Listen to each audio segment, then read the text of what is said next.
আসসালামু আলাইকুম বন্ধুরা, কেমন আছেন? তো দেখতেই পাচ্ছেন আজকে আমি করব পেয়ারা চাটা। তো তার জন্য পেয়ারা নিয়ে নিয়েছি, দেখতেই পাচ্ছেন। দেখুন, গোটা পেয়ারা নিয়ে নিয়েছি, ভালো ডাঁসানা পেয়ারা। তো ওটা আমি ভালো করে কেটে নিয়েছি। নিয়ে দেখুন এই ডিব্বাটার মধ্যে দিয়ে দিলাম। পেয়ারাটা ভালো করে কেটে নিয়েছি। তো এতে এবার আমি দিয়ে দিলাম নুন, অ্যাড করে দিলাম। তো নুনটা দেওয়ার পরে দেখুন এখানে আছে ধনিয়া গুঁড়ো। তো ধনিয়া গুঁড়োটা দিয়ে এবার দেখুন এখানে ইমলি সসটা দিয়ে দিচ্ছি। দেখুন কাসুন্দিটা দিয়ে দিলাম। তো এটা পরিমাণ মতো দিয়ে দেব, দেখতেই পাচ্ছেন। তো এবার সামান্য একটু লঙ্কা গুঁড়ো, যে যেমন ঝাল খাবেন তেমন দিয়ে দেবেন।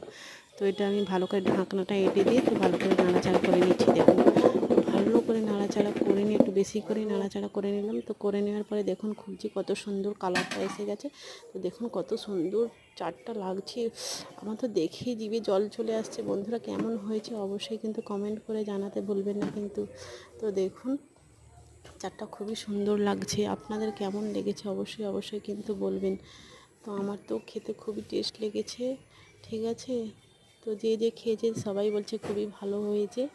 তো আপনাদের কেমন লেগেছে অবশ্যই কিন্তু কমেন্ট করে জানাবেন। তো দেখুন আমরা খেয়ে দেখাচ্ছি কত সুন্দর। তো এখানে দুটো কাঠি নিয়ে নিয়েছিলাম, তো সেটা দিয়েই খাচ্ছি। দেখুন কত সুন্দর লাগছে।